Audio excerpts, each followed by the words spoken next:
শোনা যাচ্ছে হ্যাঁ তো? স্যার। আচ্ছা। তো আজকে একটু নয়েজ হতে পারে, কারণ কালী পুজো চলছে, এখনো কালী পুজোর অকেশন শেষ হয়নি, মাইকের আওয়াজ হতে পারে একটু। একটু এগুলোকে ইগনোর করবে, ঠিক আছে? তো চলো আজকে আমরা আমাদের ক্লাসটা স্টার্ট করি। তো আজকে আমাদের এআই এর ক্লাস, আর্টিফিশিয়াল ইন্টেলিজেন্স। তো লাস্ট কত দূর অব্দি হয়েছিল কি আমাকে একটু মনে করাও, তারপর থেকে আমরা আবার যেরকম ক্লাসটা আছে কন্টিনিউ করবো আজকে। বলো, লাস্ট আমাদের কত দূর অব্দি হয়েছিল একটু বলো।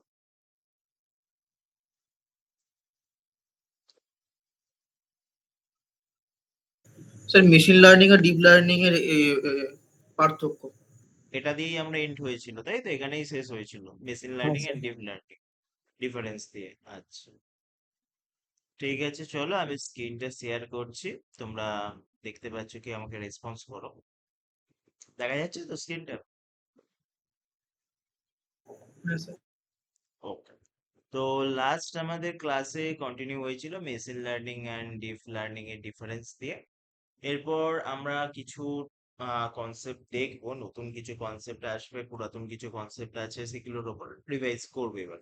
দেখো কি বলছে, দেখো এভলিউশনস অফ নিউরাল আর্কিটেকচারস। নিউরাল নেটওয়ার্ক আগের দিন হোপফুলি সবাইকে বলেছিলাম, একটা স্ট্রাকচারও তোমাদের দেখিয়েছিলাম। এখানে আগের দিন একটা গ্রাফিক্যাল স্ট্রাকচার দেখিয়েছিলাম। এটা বেসিক্যালি ডিপ নিউরাল নেটওয়ার্কের একটা স্ট্রাকচার, যেখানে আমাদের input layer, hidden layer and output layer, এই তিনটে লেয়ার থাকে। ইনপুট লেয়ারের উপর বেস করে হিডেন লেয়ারে মানে প্যাটার্ন রিকগনাইজেশন থেকে শুরু করে সমস্ত কাজটা এইখানে হয়ে থাকে, এবং তার উপর বেস করে যে আউটপুটটা, সেটা আউটপুট লেয়ারে প্রডিউস হয়। ওকে। তো এইটা হচ্ছে বেসিক নিউরাল নেটওয়ার্কের স্ট্রাকচার। এবার এর উপর বেস করে কিছু টেকনিক আছে, সেগুলোকে আমাদের দেখতে হবে। যেমন পারসেপশনস, পারসেপ্টন, যেটা first simple neural network with single layer. তো ওখানে দেখতে পেলে যে তিনটে লেয়ার ছিল। এটা 1950-র কনসেপ্ট, যেটাখানে আমরা পারসেপ্টন বলে আইডেন্টিফাই করছি first simple neural network with a single layer. একটা লেয়ারে neural network could only solve linearly separable problems. এখানে শুধুমাত্র লিনিয়ারলি সেপারেবল করা যাবে, মানে আমাদের গ্রাফ পড়েছি, গ্রাফেতে এক্স অ্যাক্সিস ওয়াই অ্যাক্সিস এর কনসেপ্ট আমরা জানি। তো এই যে এক্স অ্যাক্সিস ও ওয়াই অ্যাক্সিস এর বেসিসে আমরা যে চারটি আমাদের পাথ আছে, X dash Y dash X X, এরকম যে পাথ গুলো আছে, X Y dash X dash Y dash, এরকম যে চারটে পাথ আছে, তার উপর বেস করে আমরা পয়েন্ট গুলোকে সেপারেট করতে পারি। তো সেই রকম এক প্রকার কনসেপ্ট হচ্ছে তোমার perceptions. could only solve linearly separable problems, failed on complex tasks like the XOR problem. XOR problem মানে কি হবে? যখন ডাটা সেটটাকে আমরা লিনিয়ার ভাবে আলাদা করতে পারবো না, মানে এক্স অ্যাক্সিস ওয়াই অ্যাক্সিস এর বেসিসে আমরা আলাদা করতে পারবো না, কমপ্লেক্স ডাটা সেট একটার সাথে আরেকটা মিশে থাকবে, সেই যে সমস্ত ডাটা সেটকে আমরা আলাদা করতে পারবো না এই পারসেপ্ট্রন মডেলে। ঠিক আছে? এরপর এইটারই কিছু অ্যাডভান্স ভার্সন। ফার্স্ট এটা তো সিঙ্গেল লেয়ার ছিল, এরপর হচ্ছে মাল্টি লেয়ার পারসেপশন। এটাকে আমরা অনেকে MLP বলেও আইডেন্টিফাই করি। তো কি বলছে দেখো, ইন্ট্রোডিউসড হিডেন লেয়ার্স, ফার্স্ট এই হিডেন লেয়ারটা ছিল না, and non linear activation function. এই হিডেন লেয়ারই কমপ্লেক্স ডাটাকে সলভ করতে কাজে দেয়। এবং নন লিনিয়ার সেপারেবল মানে যেটাকে আমরা লিনিয়ার ভাবে সেপারেট করতে পারবো না, সেই সমস্ত ডাটা সেটকে এই মাল্টি লেয়ার পারসেপশন হ্যান্ডেল করতে পারে, এবং এখানে খুব সুন্দরভাবে দুটো ডাটাকে আমরা সেপারেট করতে পারি। enabled modeling of non-linear relationships, trained effectively using back propagation. আচ্ছা, ব্যাক প্রপাগেশন এই টার্মটা তোমাদের কাছে নতুন। ব্যাক প্রপাগেশন জিনিসটা একটু বলি। ব্যাক প্রপাগেশন বলতে সেটাই বোঝায়, যখন আমাদের এক্সপেক্টেড আউটপুটটা আমরা পাবো না, তখন কি হয়, ওই যে হিডেন লেয়ারে ওর বিভিন্ন রকম ওয়েট থাকে, সেই ওয়েট গুলোকে ক্যালকুলেট করে মানে রিঅ্যারেঞ্জ করে ওই আউটপুটটার কাছাকাছি যাওয়ার চেষ্টা করা হয়। এই জিনিসটাকে আমরা ব্যাক প্রপাগেশন বলি। যখন আউটপুটটা আমাদের যে প্রেডিক্টেড আউটপুট, সেই প্রেডিক্টেড আউটপুটটা আসে না, তখন আমাদের ব্যাক প্রপাগেট করে পুরো জিনিসটাকে আবার রিবিল্ড করতে হয়, অর্থাৎ হিডেন লেয়ারের স্ট্রাকচারটাকে আবার রিবিল্ড করতে হয়। এই জিনিসটাকে আমরা ব্যাক ব্যাক প্রোপাগেশন বলে আইডেন্টিফাই করছি। আর এটা সিঙ্গেল লেয়ারের ক্ষেত্রে পসিবল হবে না, কারণ ওখানে শুধুমাত্র একটা লেয়ারই আছে। তাই জন্য এটা মাল্টি লেয়ার পারসেপশনেই অ্যালাউ করে, trained effectively using back propagation. Mark a major leap in neural network capabilities. তো নিউরাল নেটওয়ার্কে বেসিক্যালি এই মাল্টি লেয়ার পারসেপশনকেই বোঝাচ্ছে। আর ফার্স্ট টাইম যেটা হয়েছিল 1950-র সময়, তখন সিঙ্গেল লেয়ার ছিল। তাই জন্য এইটার পরবর্তী অ্যাডভান্স ভার্সনটা এখন মার্কেটে ইউজ হচ্ছে, ঠিক আছে। তো এই দুটো ছিল আমাদের পারসেপশন টেকনিক, যেখানে আমাদের সিঙ্গেল লেয়ার আর মাল্টি লেয়ার নিয়ে ডিসকাশন করতে হলো। এরপর টাইপস অফ নিউরাল নেটওয়ার্ক আমরা একটু পরে দেখবো। তার আগে তোমরা এই দুটো পারসেপশনটা একটু লিখে নাও। এর উপর বেস করে কিন্তু কোশ্চেন আসতে পারে। তো এটা লিখে নাও। আর এই ডায়াগ্রামটা আগের ক্লাসে তোমরা সবাই ড্রয়িং করেছিলে তো, linear layer, hidden layer and output লেয়ারের এই যে ড্রয়িংটা ছিল, এটা আগের হ্যাঁ ক্লাসে স্যার, করেছিল? করেছিলাম। আচ্ছা, তাহলে এটা আর করতে হবে না। তোমরা জাস্ট এই জিনিসটাকে একটু নোট, এখান থেকে এই দুটো পয়েন্ট একটু লিখে নাও। সিঙ্গেল লেয়ার পারসেপ্টর বা শুধু পারসেপ্টরও বলতে পারো। আর একটা হচ্ছে মাল্টি লেয়ার পারসেপ্টর, যেটাকে আমরা সংক্ষেপে এমএলপি বলে আইডেন্টিফাই। তো খুব ফাস্ট লেখো, চারটে চারটে 8টা পয়েন্ট আছে, না তিনটে সাতটা পয়েন্ট আছে, লিখে নাও। হয়ে গেলে রেসপন্স করো, তারপর আমরা টাইপস অফ নিউরাল নেটওয়ার্ক সম্পর্কে আলোচনা করব। লিখে নাও তাড়াতাড়ি। তো এরপর আমরা টাইপস অফ নিউরাল নেটওয়ার্ক সম্পর্কে আলোচনা করব, যেখানে আমাদের অনেক কটা টাইপ আছে, সেগুলো আমাদের পড়তে হবে। ফার্স্ট যে টাইপটা সেটা হচ্ছে ফিড ফরওয়ার্ড নিউরাল নেটওয়ার্ক। এইগুলোর আরো ডিটেলস আলোচনা হয়, কিন্তু তোমাদের জাস্ট নামগুলো জানলেই হবে। নিউরাল নেটওয়ার্কের টাইপ গুলো কি কি আছে সেটাই মোর দ্যান এনাফ তোমাদের পক্ষে, ঠিক আছে। তো ফিড ফরওয়ার্ড নিউরাল নেটওয়ার্ক কি বলছে দেখো, they are a simplest types of ANN, artificial neural network. ANN এর ফুল ফর্ম হচ্ছে artificial neural network, where data flows in one direction from input to out. অর্থাৎ এই যে ফিড ফরওয়ার্ড নিউরাল নেটওয়ার্ক, এখানে কোনো ব্যাক প্রোপাগেশন হয় না। এটা মাথায় রেখো, এটা শুধুমাত্র ওয়ান ওয়ে, ঠিক আছে, ইনপুট টু আউটপুট। তাই জন্য বলছে they are the simplest types of artificial neural network where data flows in the one direction from input to output. It is used to basic tasks like classification. R classification বলতে আমরা এখানে শুধু linear ক্লাসিফিকেশনকে identify করব এই feed forward neural নেটওয়ার্কের ক্ষেত্রে, ওকে। তো এখানে এই জিনিসটা হচ্ছে আমাদের basically feed forward neural network, যেখানে কোনো ব্যাক প্রোপাগেশন অ্যালাউ নেই, ইনপুট থেকে আউটপুটের দিকেই ডাইরেকশনটা হবে, ঠিক আছে। নেক্সট হচ্ছে কনভলিউশনাল নিউরাল নেটওয়ার্ক, যেটাকে আমরা সংক্ষেপে বলবো সিএনএন। তোমাদের এই শর্ট ফর্ম দিয়েও কিন্তু কোশ্চেন আসতে পারে, হোয়াট ইজ সিএনএন বলে কোশ্চেন আসতে পারে, তখন বলতে হবে convolutional neural network. They are specialised for processing grid like data such as image. CNS use convolution layers to detect special hierarchies, making them ideal for computer vision tasks. দেখো একটা image হচ্ছে পিক্সেলের collection, তাই তো? একটা image কিভাবে generate হয়, অনেকগুলো পিক্সেল একসাথে কানেক্টেড হয়ে একটা ইমেজ জেনারেট হয়। সেক্ষেত্রে তুমি যদি কোনো একটা মডেলকে ট্রেন করো, কোনটা ডগ কোনটা ক্যাট সেটা কেউ আইডেন্টিফাই করবে। ও ভিশনটা কিভাবে করবে, পিক্সেলের প্যাটার্ন দেখে, একটা ইমেজের পিক্সেলের প্যাটার্ন দেখে ও একটা নিজের মধ্যে ওই হিডেন লেয়ারটা যেটা আছে সেখানে একটা প্যাটার্ন জেনারেট, তার উপর বেস করে ও প্রেডিক্ট করে আউটপুট দেবে। তুমি যেরকম ইনপুট দেবে সেটা প্রেডিক্ট করে হিডেন লেয়ার থেকে আউটপুটটা তোমাকে দেবে।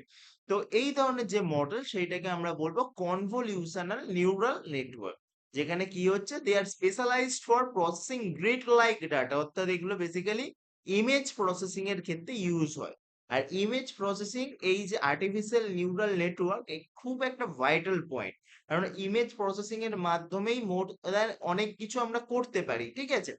তো ইমেজ প্রসেসিং এর মাধ্যমে তুমি একটা ফেস ডিটেক্ট করে বলে দিতে পারো এর এজ কত, তুমি যে গাড়ির নাম্বার প্লেট সেগুলো কিভাবে চালান কাটা হয় ওই রিকগনাইজ করে, ইমেজ রিকগনাইজ করেই ওখান থেকে নাম্বারগুলো ডিটেক্ট করে। তুমি যদি ওভার স্পিডে গাড়ি চালাও, তাহলে তোমার নাম্বার প্লেটটা ওই সিসিটিভি ক্যামেরা থেকে অটোমেটিক ডিটেক্ট করে নেবে।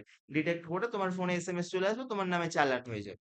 তো এই জিনিসগুলো কিন্তু চলে। এইগুলো সমস্ত কিছু হচ্ছে কনভলিউশন নিউরাল নেটওয়ার্কের এক্সাম্পল।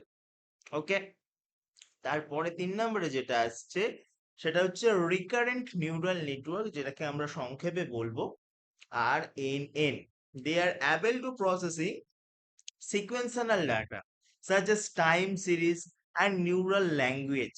টাইম সিরিজ, একটা টাইমের বেসিসে তোমাকে কোনো একটা ডাটা ফ্রেম দেখানো হচ্ছে, চেঞ্জেসটা তোমার প্যাটার্ন বোঝানো হচ্ছে, এই কোম্পানিতে 2020 থেকে 25 অব্দি এই এই জিনিসগুলো সেল হয়েছে, তাহলে তোমাকে একটা টাইমের রেসপেক্টে একটা সিকোয়েন্সানাল ডাটা দেখানো হচ্ছে, তার উপর বেস করে তুমি ট্রেন্ডটা বুঝতে পারবে। তো এই যে জিনিসে, এই যে লার্নিং প্রসেস, সেটাই হচ্ছে রিকারেন্ট নিউরাল নেটওয়ার্কস।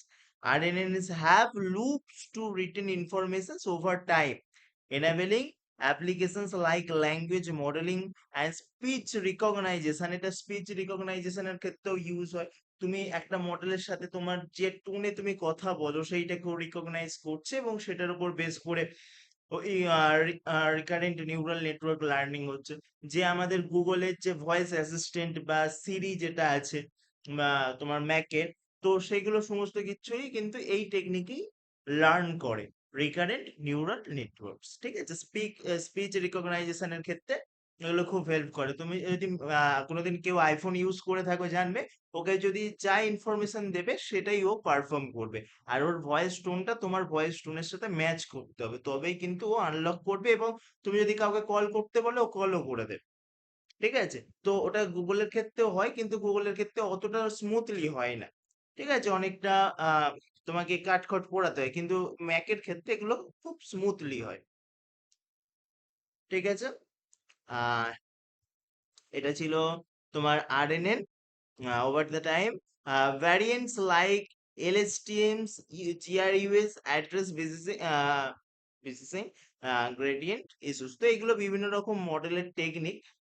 তো এগুলো নিয়ে এত মাথা ঘামাতে হবে না। নেক্সট হচ্ছে জেন, যেটা হচ্ছে জেনারেটিভ অ্যাডভার্সারিয়াল মডেল। কি বলছে দেখো, this consist of two network, A generator and a discriminator that compare and create realistic data. GAN are widely used for image generation, styles transfer, and data argumentations. Augmentations. Okay, তো এটা হচ্ছে তোমার generative advertiser network, যেটাতে অনেকটাই chat জিপিটিও কাজ করে কিছুটা। তুমি ইমেজের উপর বেস করে ওকে প্রম্পট দিলেও ইমেজ জেনারেট করে। তো এইগুলো সমস্ত কিছুই হচ্ছে আমাদের ডিপ লার্নিং এর টেকনিক। ঠিক আছে, অটো এনকোডার্স কি বলছে দেখো, দে আর আনসুপারভাইজড নেটওয়ার্ক। তো আমরা আগের দিন দুটো টেকনিক পড়েছিলাম, তিনটে টেকনিক পড়েছিলাম বেসিক্যালি। একটা ছিল সুপারভাইজ লার্নিং, একটা ছিল আনসুপারভাইজ লার্নিং, আর একটা ছিল রিইনফোর্সমেন্ট লার্নিং। এটা বেসিক্যালি তোমার আনসুপারভাইজ নিউরাল নেটওয়ার্কের একটা process. They are unsupervised network. They learn efficient data encoding. They compress input data into a latent representations of recurrent A, useful for dimensionally reductions and automatic detections. Automatically বলতে তোমার ডাটার মধ্যে কোনো জিনিস যদি বারবার আসে, সেইগুলোকে ডিটেক্ট করে সেগুলোকে এলিমিনেট করা। ওকে, আর নেক্সট হচ্ছে ট্রান্সফর্মার নেটওয়ার্ক, যেটাকে আমরা জেনারেটিভ এআই বলি। কি বলছে, যেমন যেমন জিপিটি কিন্তু একটা transformer network. It has revolutions NLP, neural language processing, so with self attentions mechanism. Transformer excels at tasks like translations, text generations, sentiment analysis, powering model like GPT. GPT mean হচ্ছে তোমার, জিপিটির ফুল form হচ্ছে, লাস্টে একটা transformer হবে। জিপিটির ফুল ফর্মটা ভুলে গেলাম। তো লাস্টে একটা ট্রান্সফর্মার হবে, এটা শিওর। জেনারেটিভ P4 কিছু একটা ছিল, একটু দেখতে হবে আমাকে। তারপর হচ্ছে বার্ট। বার্ট আমরা জানি গুগল ইউজ করে। তো গুগলের যে এআই মডেল, সেটাকে আমরা বার্ড হিসেবে আইডেন্টিফাই করি। তো এইগুলো সমস্ত কিছু হচ্ছে তোমার ট্রান্সফর্মার নেটওয়ার্কের মডেল। ওকে। স্যার এটা pre trend generative pre trend হ্যাঁ, ট্রান্সফর্মার। ট্রান্সফার। প্রিট্রেন্ড। প্রিটেড। ঠিক আছে, বোঝা গেছে ট্রান্সফর্মার মডেলটা। হ্যাঁ স্যার। ওকে, তো এই যে ছটা আছে, এই ছটা তোমরা একটু নোট করে ফেলো, কারণ এইগুলো টাইপস অফ নিউরাল নেটওয়ার্কের এক্সাম্পল দিতে পারে। তো টাইপস অফ নিউরাল নেটওয়ার্কের এক্সাম্পল গুলো একটু লিখে নাও। হয়ে গেলে আমাকে চ্যাট বক্সে আবার জানাবে। এবার আমরা অ্যাপ্লিকেশন দেখব। এই যে নিউরাল নেটওয়ার্ক আমরা পড়লাম, এর অ্যাপ্লিকেশন আছে। ফার্স্ট অ্যাপ্লিকেশন হচ্ছে কম্পিউটার ভিশন। কম্পিউটার ভিশন মানে কম্পিউটার কিভাবে জিনিসগুলোকে দেখবেন, তো এর জন্য কম্পিউটার ভিশন ইউজ হয়। পাইথন আমরা শিখেছিলাম, তো পাইথনের খুব সুন্দর একটা লাইব্রেরি আছে যেটাকে ওপেন সিভি বলা হয়। তো এই ওপেন সিভির মাধ্যমে আমরা ইমেজের কালার চেঞ্জ করতে পারি, ইমেজের প্যাটার্ন রেকগনাইজ করতে পারি। তুমি যে কাজগুলো তোমার ফোনের সফটওয়্যারের মাধ্যমে করো, যে একটা ইমেজ তোমার কালার ইমেজ সেটাকে ব্ল্যাক অ্যান্ড হোয়াইটে কনভার্ট করবে, বা ব্ল্যাক অ্যান্ড হোয়াইট থেকে কালার ইমেজে কনভার্ট করবে, সেগুলো সমস্ত কিন্তু ওই লাইব্রেরির মাধ্যমে পাইথন কোডিং এর মাধ্যমেও করা যায়। ঠিক আছে, আসলে বেসিক্যালি তোমরা যে অ্যাপ্লিকেশন ইউজ করছো সেটার একটা ইউআই ইন্টারফেস করে একটা বাটন আকারে তোমাকে দিয়ে দিচ্ছে, এই বাটন ক্লিক করলে এটা হবে, কিন্তু ব্যাকগ্রাউন্ডে আলটিমেট তো কোডই রান হচ্ছে, কোডই কাজ করছে, এবং সেটা তার মতো যেরকম ভাবে অ্যালগোরিদম আছে সেই রকম ভাবে কাজ করছে। তো কম্পিউটার ভিশন সেটা নিয়ে ডিল করছে। কি বলছে দেখো, in computer vision deep learning models enable machine to identify and understand visual data. Visual data যা ইচ্ছা হতে পারে, সেটা কোনো ইমেজ হতে পারে, কোনো টেক্সট হতে পারে, ভিজুয়ালাইজ করছে সেই জিনিসটাকে। তো some of the main applications of deep learning in computer vision include object detections and recognitions. তো খুব ভাইটাল একটা অ্যাপ্লিকেশন অবজেক্ট ডিটেকশন। তোমাকে কোনো কিছুকে একটা ডিটেক্ট করতে হবে, মনে করো একটা ফ্রড কেস ডিটেক্ট করতে হবে, বা কোনো একটা ক্রিমিনালকে আইডেন্টিফাই করতে হবে। তোমার কাছে লাখ লাখ মনে করো প্ল্যাটফর্ম, আমরা ট্রেন ইউজ করি, ট্রেনের প্ল্যাটফর্মে কি হয়, হাজার হাজার মানুষ যাতায়াত করে, সেখানে কোনো ক্রিমিনাল কোনো ক্রাইম করেও তো যাতায়াত করতে পারে। বা ফ্লাইট, তুমি যখন এয়ারপোর্টে ঢুকবে ওখানে ক্যামেরা থাকে, ক্যামেরার মাধ্যমে চেকিং হয়, সিকিউরিটি চেকিং হয়, অনেক রকম ব্যাপার স্যাপার থাকে। তো ওই সমস্ত জায়গায় কি হয়, ওরা ক্যামেরাতে একটা অ্যালগোরিদম ফিট করে রেখেছে। মনে করো কোনো একটা ক্রিমিনাল সে দেশ থেকে পালানোর চেষ্টা করছে, ঠিক আছে, এবার তাকে পুলিশ যখন রিপোর্ট করে দিল, এয়ারপোর্ট ফেয়ারপোর্ট সমস্ত জায়গায় নোটিশ চলে গেল, এবার ওই ইমেজটা ও ওইখানে সে আপলোড করে দিল যে যদি প্ল্যাটফর্ম দিয়ে এই লোকটা যায় তাহলে অ্যালার্ম বাজবে, বা অ্যালার্ট করে দেবে, এই সিকিউরিটিকে অ্যালার্ট করে দেবে। তো এই সমস্ত কাজগুলো কিন্তু কম্পিউটার ভিশন প্যাটার্ন রিকগনাইজেশনের মাধ্যমেই হয়। তোমার ফেসিয়াল এক্সপ্রেশন যেটা আছে তার উপর বেস করে ওই অ্যালগোরিদম সমস্ত মানুষকে স্ক্যান করবে, তার মধ্যে যখন এই ফেসিয়াল এক্সপ্রেশনটা ম্যাচ করবে তখন তার কাছে অ্যালার্ম চলে যাবে, একটা সিকিউরিটি অ্যালার্ট চলে যাবে যে এই মানুষটা এখানে প্রেজেন্ট আছে। তো এই জিনিসগুলো কিন্তু এই রিয়েল লাইফ অ্যাপ্লিকেশনে এইভাবে ইউজ হয়। ঠিক আছে, এবং এইগুলোর ডিমান্ড কিন্তু বর্তমানে খুব হাই। তুমি যদি এই জিনিসগুলো প্রপার ওয়েতে শিখতে পারো তোমার কিন্তু জব পাকা। ঠিক আছে, তো এই অবজেক্ট ডিটেকশন অ্যান্ড রিকগনাইজেশন সেটাই ডিল করছে। Deep learning model are use to identify and locate object within images and videos, making it possible for machine to perform tasks such as self-driving car, surveillance and robotics. তো বিভিন্ন জায়গায় self driving কারের ক্ষেত্রেও একটা driving কার, সে তাকে প্রথমে রোডের image দেখে দেখে সে লার্ন করছে, এই জায়গায় এইখানে এই গার্ডটা আছে, এখান দিয়ে গেলে আমি স্মুথলি যেতে পারবো। তো সমস্ত কিছু লার্ন করে সে নিজের মতো করে একটা অ্যালগোরিদম প্যাটার্ন নিজস্ব ভাবে ডেভেলপ করছে। তুমিও কি হয়, তোমার এক্সপিরিয়েন্স যত হয় তত তুমি ভালোভাবে জিনিসগুলোকে আইডেন্টিফাই করতে পারো, এখানে গেলে আমার বিপদ হতে পারে, এখানে গেলে হতে পারে না। তো এগুলো এক্সপিরিয়েন্সের উপর বেস করে হয়। সেম ভাবে একটা লার্নিং মডেলও তার এক্সপিরিয়েন্স যত বাড়বে সে তত জিনিসগুলো স্মুথলি করতে পারবে, আর সেটা পুরোটাই হয় কম্পিউটার ভিশনের মাধ্যমে। ঠিক আছে, আমাদের এই যে ফোনে ফেসিয়াল লক যেটা আছে, ফেস লক, ওখানে কি হয়, আমাদের একটা ইনিশিয়াল ইমেজ দিয়ে আমরা যখন ওটা করি রেখে দিই, তারপর তোমার এজ তো বাড়ে, এজ বাড়তে থাকে, কিন্তু তোমার মুখের একটা প্যাটার্ন থাকে। তোমার এজ যতই বাড়ুক ওই প্যাটার্নটা চেঞ্জ হবে না। ওই প্যাটার্নটার উপর বেস করে ও কিন্তু ওই ফোনটাকে আনলক করে দেয়। তুমি দেখবে নর্মাল ছবি দেখালে কিন্তু আনলক করবে না। তুমি যদি ওই মানুষেরই একটা ছবি দেখিয়ে আনলক করার চেষ্টা করো, খুব প্রথম দিকে হতো, তখন কি হতো, জাস্ট ইমেজের ওপর বেস করে স্ক্যান করে কাজগুলো হতো। কিন্তু এখন ফেসিয়াল পুরো প্রত্যেকটা পয়েন্টকে ও আইডেন্টিফাই করে এবং তার উপর বেস করে ও তবেই ওই ফোন বা কোনো ল্যাপটপকে আনলক করতে দেয়। তোমরা ওই এক্সপিরিয়েন্স রেটিনাও করেছো? স্ক্যান করে? হ্যাঁ বলো। হ্যাঁ, রেটিনা স্ক্যান রেটিনা করে। স্ক্যান করে? রেটিনা স্ক্যান করতে পারে, যেগুলো আধার বেস সিস্টেম থাকে সেগুলোতে রেটিনা স্ক্যান কর, কারণ ওখানে অনেক রকম গভর্নমেন্টের ইনফরমেশন চলে আসে। তো সেক্ষেত্রে ওইগুলো ওখানে আছে, কিন্তু নর্মালি এখানে ফেসিয়াল এক্সপ্রেশন বলে একটা জিনিস আছে, তোমরা গুগলে সার্চ করলে দেখতে পাবে।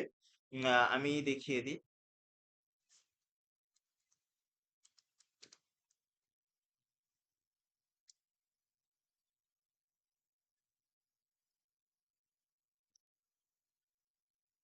এখানে একটা এআই মডেলে,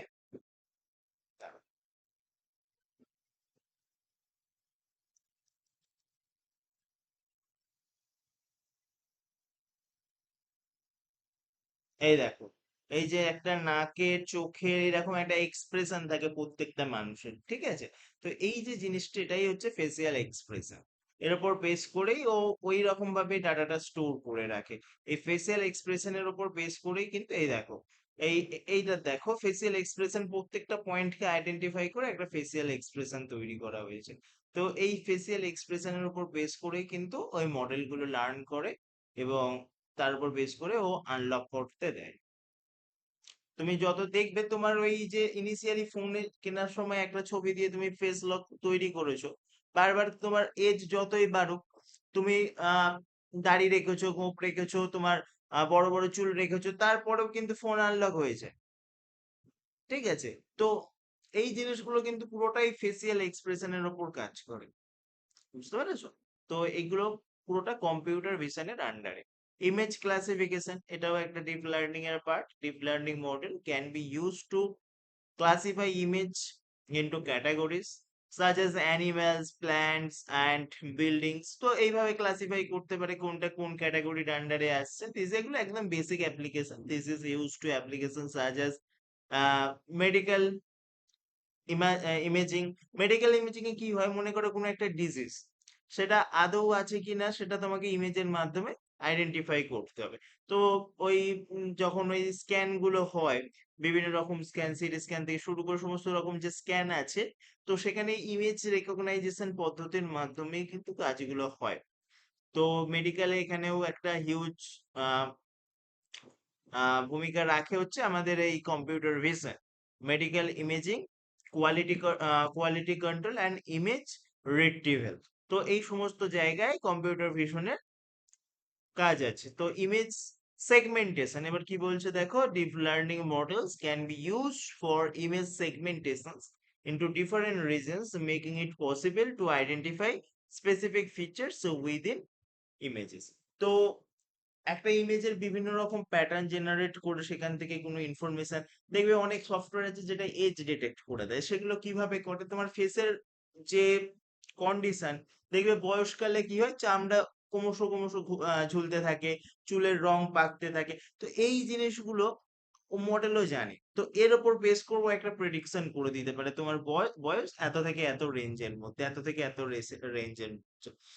তো এইগুলো সমস্ত আমাদের হচ্ছে কম্পিউটার ভিশন অ্যাপ্লিকেশন। তো খুব ফার্স্ট এই ভিশনের অ্যাপ্লিকেশন কটা লিখে নাও, তারপর নিউরাল নেটওয়ার্ক প্রসেসিং সম্পর্কে ডিসকাস করবো। তো এটা লিখে নাও তাড়াতাড়ি। ওকে। হ্যাঁ স্যার। আচ্ছা, তো এরপর আমরা যেটা দেখবো নিউরাল ল্যাঙ্গুয়েজ প্রসেসিং, যেটাকে আমরা সংক্ষেপে বলতে পারি এনএলপি। তো কি বলছে দেখো, in NLP deep learning model enable machine to understand and generate human language. Some of the main applications of deep learning in neural NLP include automatic text generation, যেটা আমাদের জেনারেটিভ মডেল গুলো করতে পারে খুব easily.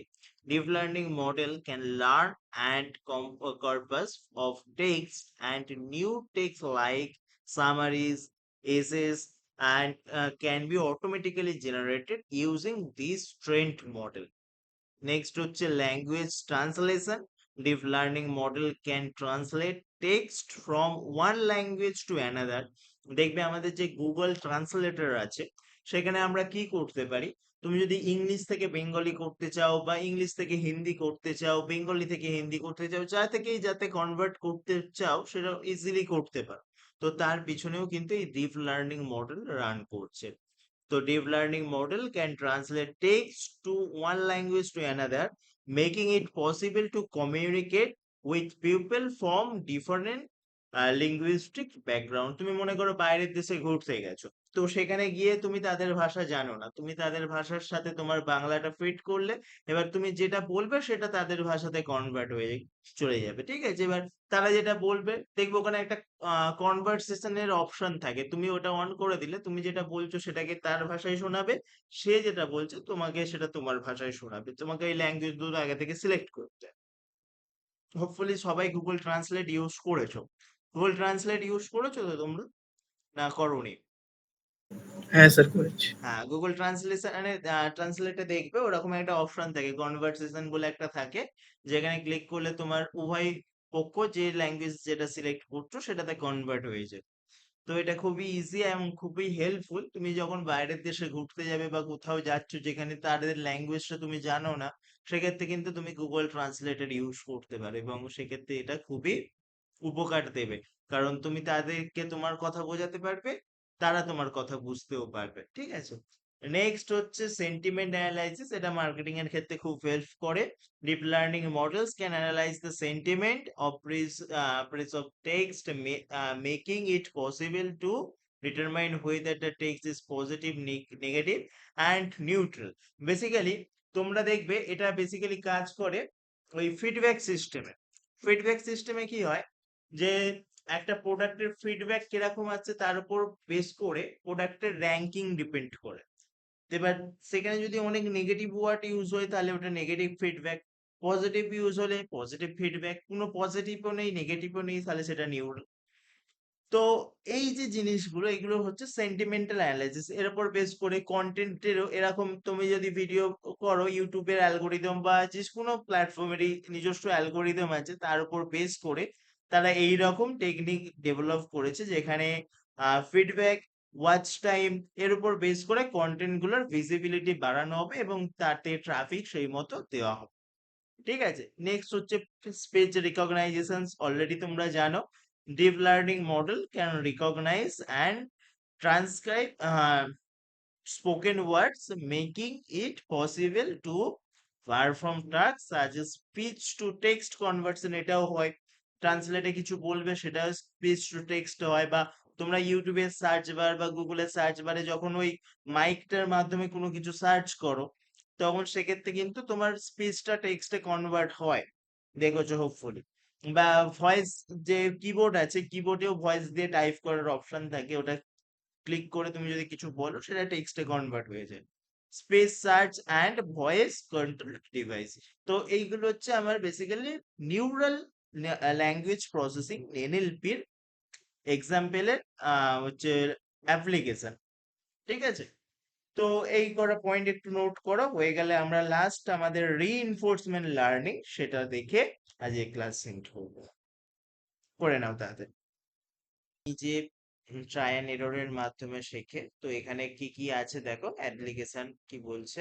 Game play, if reinforcement learning model have been able to beat human expect at games such as chess, Atari, তারপর ludo, তোমরা যে ludo খেলো সেখানেও ওই ট্রাই অ্যান্ড এররের মাধ্যমে মডেল লার্ন করে এবং সেখান থেকে তোমাকে সেই মতো চাল দেয়, ঠিক আছে?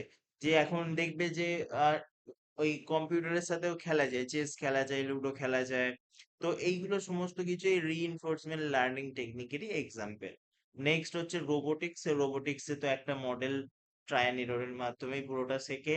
Deep reinforcement learning model can be used to train robots to perform complex tasks such as aggressive object negative and manipulations. তো নেভিগেশনস অ্যান্ড ম্যানিপুলেশন বেসিক্যালি একটা মডেল একটা নতুন এনভায়রনমেন্টে যখন তুমি ছেড়ে দেবে সে তুমি জিনিসটা বোঝে না, সে প্রথম প্রথম ধাক্কা খাবে, এদিক সেদিক মুভমেন্ট করবে, তারপর দেখবে দু একদিন যখন সে সমস্ত সিস্টেমটা বুঝে যাবে তারপর কিন্তু ও প্রপার ওয়েতে কাজ করতে পারবে। দেখবে এখন অনেক রোবট দিয়ে খাবার সার্ভ করানো হচ্ছে, হোটেলে অনেক সার্ভিস দেওয়া হচ্ছে যেগুলো আগে হিউম্যান দিয়ে করানো হতো, এখন সেগুলো রোবোটিক্স এর মাধ্যমে করানো হয়। বড় বড় হোটেলে দেখবে হোটেলে ওই রোবটের মাধ্যমে খাবার সার্ভ করা হয়।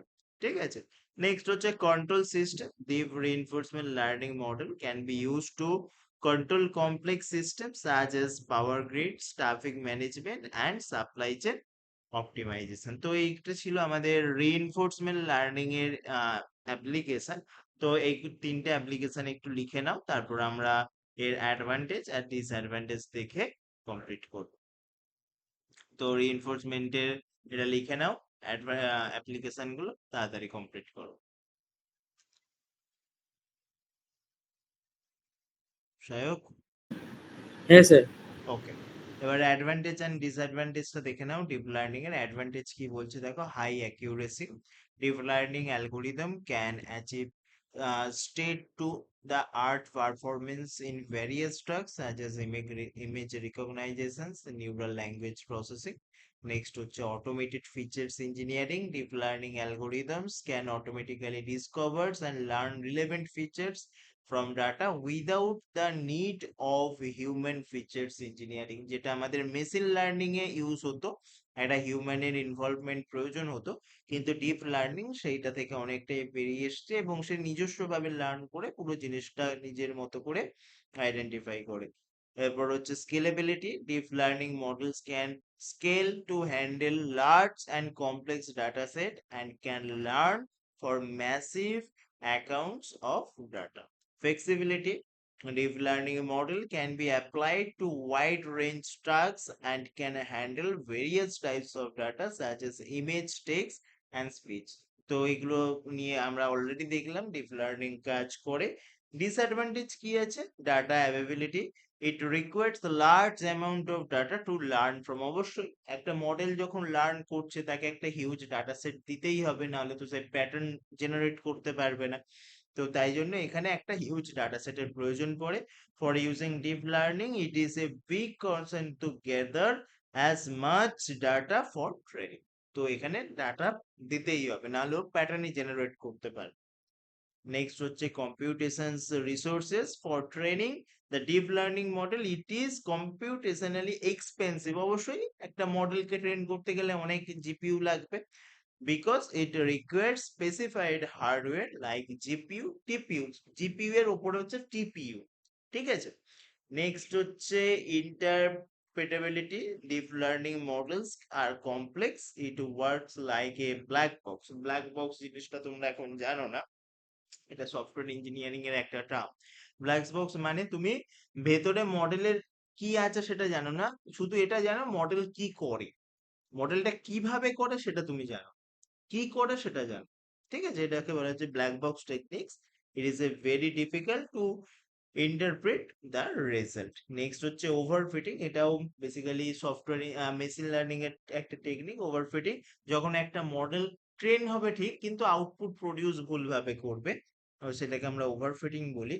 when a model is trained again and again it becomes too specified for the uh, training data, leading to overfitting and poor performance on new data. অর্থাৎ তুমি যে ডাটায় ট্রেন করেছো সেখানে তো ঠিকঠাক আউটপুট দিচ্ছে, যখন কোনো একটা নতুন ডাটা ওকে দেওয়া হচ্ছে সে প্রপার আউটপুট প্রডিউস করতে পারছে না।